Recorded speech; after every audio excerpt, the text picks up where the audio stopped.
Hey up guys! So continuing the Cannes Film Festival coverage, today's movie I'm going to be discussing is the latest film from director Park Chan-Wook called Decision to Leave.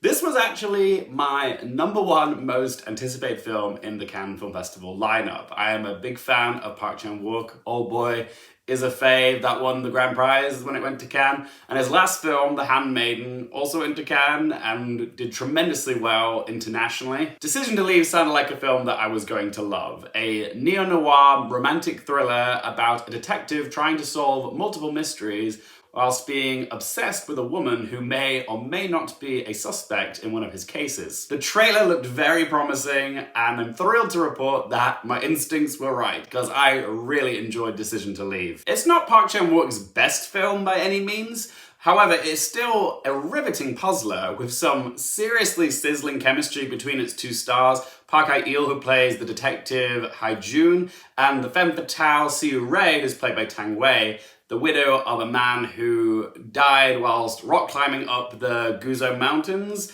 Was it an accident? Was it foul play? During questioning, Siu-rae demonstrates a surprising lack of grief for her dead husband, so Hae-jun thinks that maybe she had something to do with his death. And the rest of the film is an intricate dance of manipulation, infatuation, and revelations between these two characters. Decision to Leave is Park Chan-Wook's Vertigo, and I thought this was an intoxicating watch. What do I praise about this film first? Well, let me start off by saying that this is one of the best directed and edited films I have seen in ages. Park Chan-Wook directs the crap out of this film with a kinetic flair that few filmmakers can match. His camera movements are elasticated and dynamic. He knows how to make a shot look both serene and also cool. He bounces along from scene to scene so gracefully, like pebbles skipping across the surface of a pond, and you can tell he put a lot of meticulous thought into his scene transitions. An x-ray of a broken arm morphs into a hand grasping in the throes of passion. A drop of tea from a teapot spout becomes a tear that rolls down Siu-rae's cheek. A beam of light from a head torch swerves and becomes a high beam of a car. It's flourishes like that which not only make the film look really stylish, but keep it stitched together really neatly. And I think Park Chan-Wook is absolutely deserving of a Best Director nomination at the Oscars. As it stands, he would be who I would pick to see win next year. His direction in Decision to Leave is masterful, and that's not me being hyperbolic. The performances from Park Hae-il and Tang are magnificent. This might be my favourite on-screen romance of the year, and that's if you can call it a romance, because he's married to another woman and she's a widow, and they never really are a couple in the film, but the actors have such a magnetism, not only to each other, but like as an audience member, you can't help but be like transfixed watching them. My favourite scene in this film was a scene between Hae-jun and Siu-rae having a discussion around this drum at a temple. Not only is the acting sublime in this scene, but it's all the little infatuated details that Park Chan-Wook adds to the scene, which make it feel very romantic. The coat with all the pockets, the chapstick, the umbrella, the rain. I mean, when is a scene not sexy when it's raining? Some might call it sexual tension, but to me it really felt more like romantic tension. Tang in particular was enchanting to watch as the femme fatale Siu-rae, because you're never quite sure where you stand with her as a character. She plays her cards very close to her chest. The whole film is just orchestrated beautifully, with the teal-tinted cinematography by Ji Young Kim, as well as the delicate score which flits back and forth between mystery and mischief.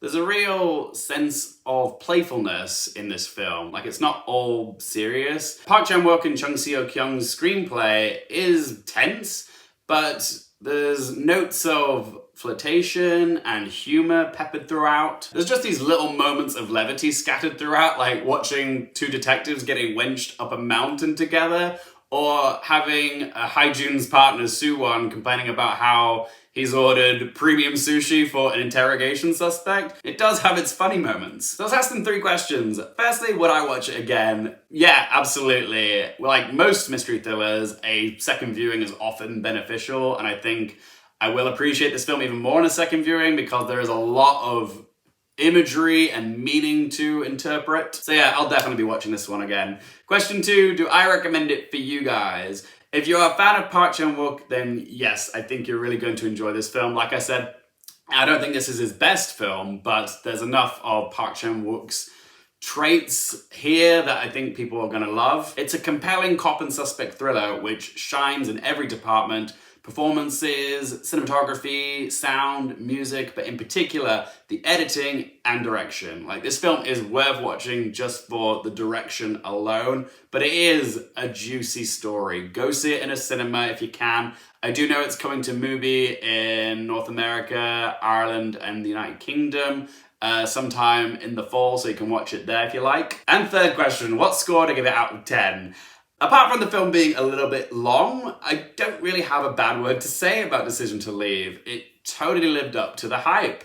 Like I said, it's not as good as, say, Old Boy, but this is still Park Chan-Wook operating at such a high level of skill. So I'm going to give Decision to Leave a score of 8.5 out of 10. But as always, guys, it's just one bloke's opinion. I really want to hear from you guys. Are you excited for Decision to Leave? Have you seen it? What did you think of it? Do you think it's going to get some Oscar nominations? If so, which ones? Whatever you have to say, let your voice be heard in that comment section down below. And also, what is your favourite Park Chan-Wook film? Let me know. If you guys have enjoyed the video, hit that thumbs up button. If you want more movie, TV, and Oscars related content, don't forget to click subscribe. And if you want to stay up to date with all my Cannes Film Festival coverage, be sure to follow me on Twitter, Instagram, TikTok, all them links in that video description down below.